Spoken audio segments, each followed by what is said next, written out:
এক মুচি হাজির ঘটনা শোনো না, এক মুচি হাজির ঘটনা শোনো না।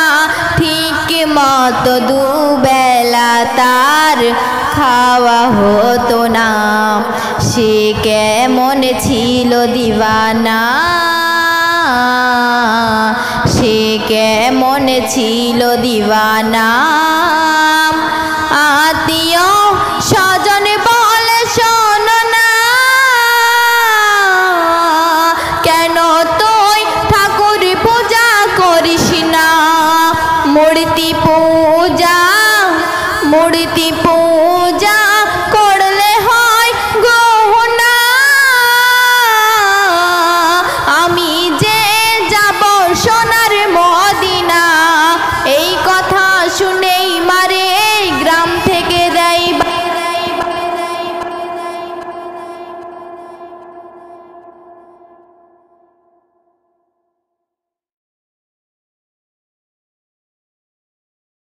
এই কথা শুনেই মারে গ্রাম থেকে যাই বার করে, পথে পথে ঘুরে বলে যাব মদিনাতে।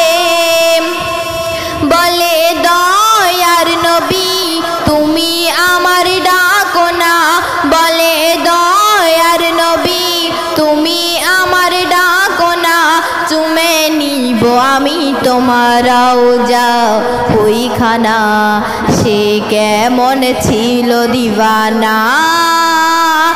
এক মুচি হাজির ঘটনা শোনো না। তারপর কি ঘটছে দেখুন। যেতে যেতে যেতে যেতে সামনে একটি মসজিদ পেল, মসজিদের পাশে সে দোকান দিল।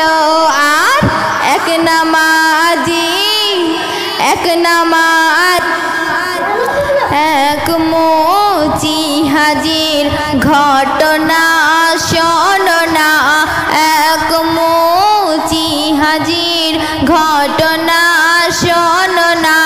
ঠিক মতো দুবেলা তার খাওয়া হতো না, সে কেমন ছিল দিওয়ানা,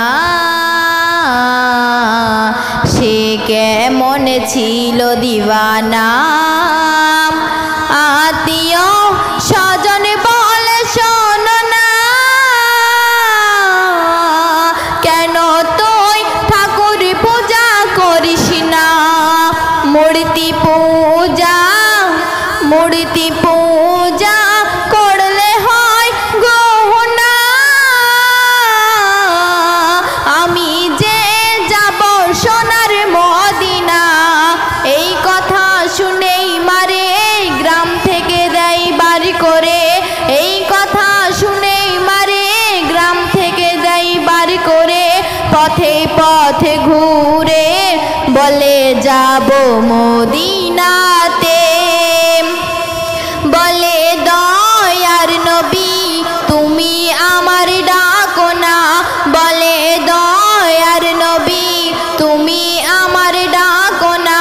চুমে নিব আমি তোমার রওজা ওইখানা, সে কেমন ছিল দিওয়ানা। এক মুচি হাজির ঘটনা শোনো না। তারপর কি ঘটছে দেখুন। যেতে যেতে যেতে যেতে সামনে একটি মসজিদ পেল, মসজিদের পাশে সে দোকান দিল। আর এক নামাজি, এক নামাজ,